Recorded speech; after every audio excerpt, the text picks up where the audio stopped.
मित्रों, यह कथा श्रीमद् भागवत पुराण के प्रथम स्कंद से ली गई है।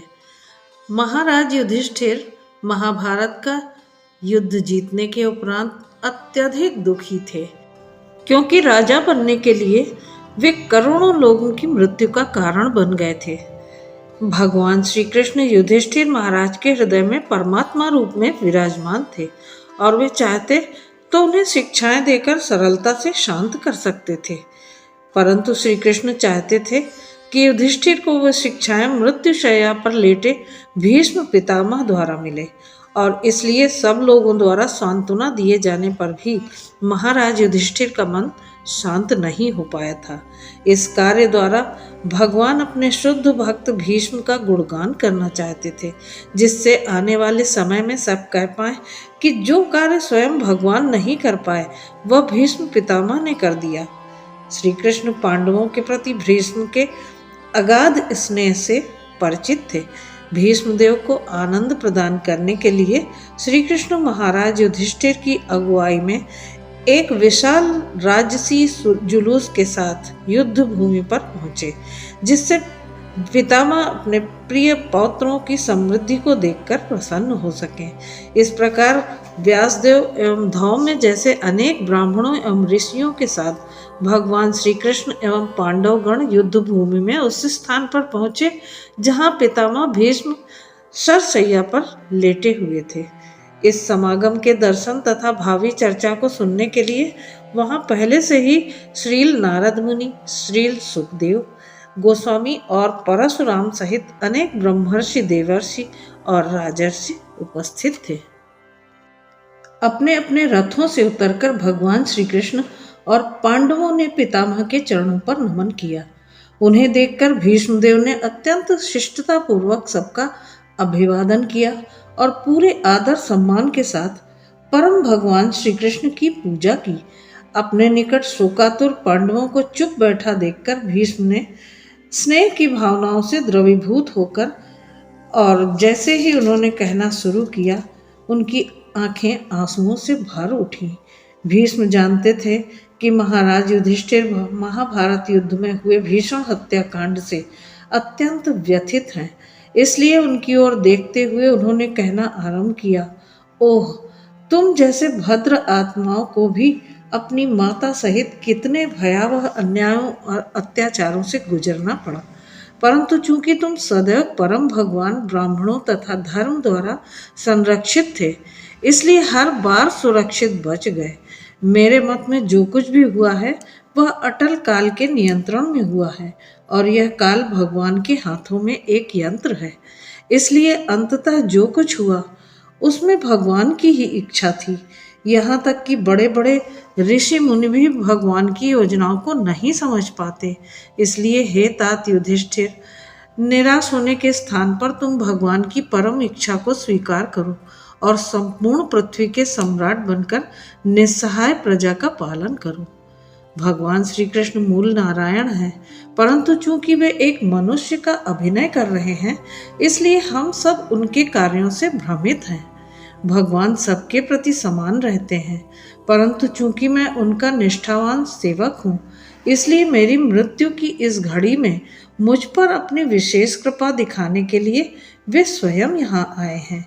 हे भगवान, मैं तो बस यही कामना करता हूँ कि यह शरीर त्याग करते समय मेरे नेत्रों के सम्मुख आपका यह चतुर्भुज रूप प्रकट रहे, जिसमें आपका मुस्कुराता सुंदर चेहरा उदित होते सूर्य जैसे लालिमा युक्त नेत्रों से युक्त है।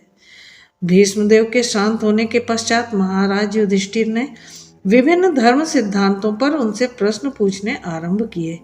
उत्तर में भीष्मदेव ने वर्णाश्रम पद्धति, विभिन्न प्रकार के दान, स्त्री कर्तव्य तथा मुक्ति मार्ग की विस्तार पूर्वक व्याख्या की। जब वे बोल रहे थे तो सूर्य उत्तरायण होने लगा, जो इस संसार को त्यागने के लिए ये अत्यंत शुभ समय माना जाता है।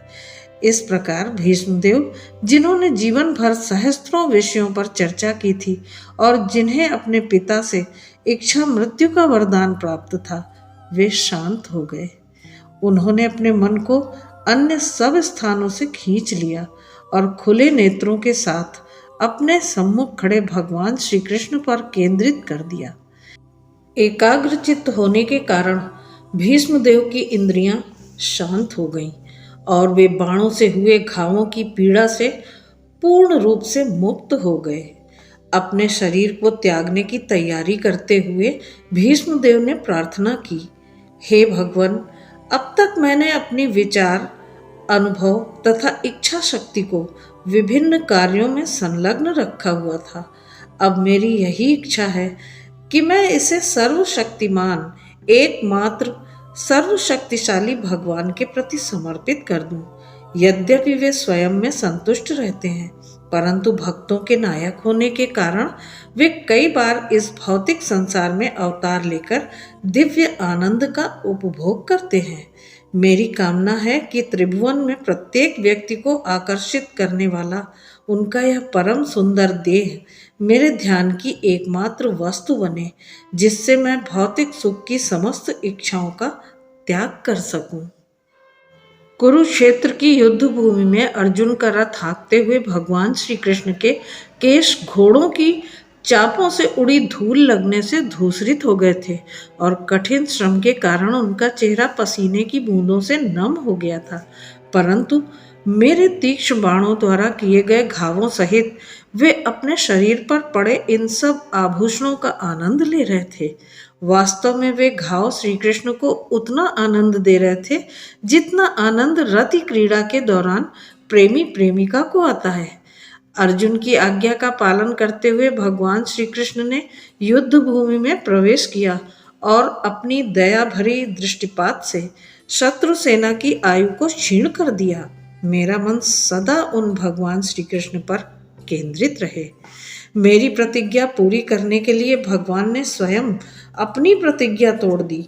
अपने रथ से नीचे उतरकर उन्होंने एक खंडित रथ का पहिया उठाया और मेरी ओर उसी प्रकार दौड़े जिस प्रकार एक सिंह हाथी की ओर दौड़ता है, और दौड़ते समय अनजाने में उनका बाह्य वस्त्र गिर पड़ा। दुर्योधन ने यह कहकर मेरी निंदा की थी कि मैं अर्जुन का वध करने में हिचकिचा रहा हूँ। इस अपमान को न सह सकने के कारण मैंने अगले दिन युद्ध भूमि में 5 पांडवों का वध करने की प्रतिज्ञा ले ली और इस कार्य के लिए 5 विशेष बाणों को चुनकर अलग रख दिया। परंतु दुर्योधन को संदेह बना रहा कि कहीं अगले दिन तक मैं अपना निर्णय बदल न लूं, इसलिए वह उन 5 बाणों को अपने साथ ले गया, जिससे अगले दिन युद्ध भूमि में मुझे इस प्रतिज्ञा का स्मरण करा सके। परंतु श्री कृष्ण के निर्देशानुसार उस रात अर्जुन दुर्योधन के खेमे में आया और दुर्योधन को एक पिछले वरदान का स्मरण कराते हुए वे 5 बाण उससे ले लिए। जब मुझे श्री कृष्ण की इस चाल का पता चला, क्रोधवश मैंने प्रतिज्ञा ली कि आज या तो मैं श्री कृष्ण को शस्त्र न उठाने की अपनी प्रतिज्ञा तोड़ने के लिए बाध्य कर दूंगा, अथवा उन्हें अपनी आंखों के सामने अपने प्रिय मित्र की मृत्यु देखनी होगी। अगले दिन भयंकर युद्ध छिड़ा। अपने मित्र अर्जुन को खतरे में देखकर श्री कृष्ण से रहा नहीं गया और उसे बचाने के लिए वे उस टूटे हुए रथ के पहिए को उठाने के लिए बाध्य हो गए। श्री कृष्ण के रथ पर होते हुए अर्जुन के वध की कोई संभावना नहीं थी, परंतु चूंकि मैंने उनकी प्रतिज्ञा तोड़ने की प्रतिज्ञा ली थी, इसलिए मेरी प्रतिज्ञा को पूरा करने के लिए उन्होंने वैसी परिस्थिति का निर्माण किया। यद्यपि मेरे तीक्ष्ण बाणों से श्री कृष्ण के शरीर पर अनेक घाव हुए और उनका शरीर घावों से बहते रक्त से सना था, परंतु मेरे वीरता भरे कारनामों से वे अत्यंत प्रसन्न थे। अब मृत्यु के इन क्षणों में मेरा चित्त पूरी तरह उन भगवान पर केंद्रित रहे, जिन्होंने पार्थ सारथी के अपने मनोरम रूप में अपने दाएं हाथ से चाबुक पकड़ा हुआ था और जो अपने बाएं हाथ से अर्जुन के घोड़ों की लगाम पकड़कर अत्यंत दक्षता से उसे चला रहे थे। मैं महाराज युधिष्ठिर के उस राजसूय यज्ञ में उपस्थित था, जिसमें भगवान श्री कृष्ण को अग्र पूजा के लिए चुना गया था। अपने मन को सदैव भगवान पर केंद्रित रखने के लिए मैं सदैव उस प्रसंग का स्मरण करता हूँ। परंतु आज मैं इतना भाग्यशाली हूँ कि मेरी इस अंतिम घड़ी में भगवान स्वयं मेरे सम्मुख आए हैं और मैं अपनी पूरी चेतना को उन पर केंद्रित करने में सक्षम हूँ। यह कहते हुए भीष्म ने अपना संपूर्ण मन, दृष्टि और वाणी भगवान श्री कृष्ण पर केंद्रित कर दी। अंततः वे शांत हो गए और उनकी श्वास थम गई। भीष्म को भगवत धाम लौटा जानकर वहां एकत्रित विशाल जन समुदाय अचानक उसी प्रकार शांत हो गया जिस प्रकार संध्या समय चहचहाते पक्षियों का समूह एकाएक शांत हो जाता है। मनुष्य और देवतागण भीष्म के गुणगान में नगाड़े बजाने लगे और उनके सम्मान में आकाश से पुष्प वर्षा होने लगी। महाराज युधिष्ठिर ने उनकी अंतिम क्रियाएं संपन्न की और तत्पश्चात समस्त ऋषिगण भगवान श्री कृष्ण की यथोचित पूजा एवं गुणगान करके अपने अपने निवास पर लौट गए।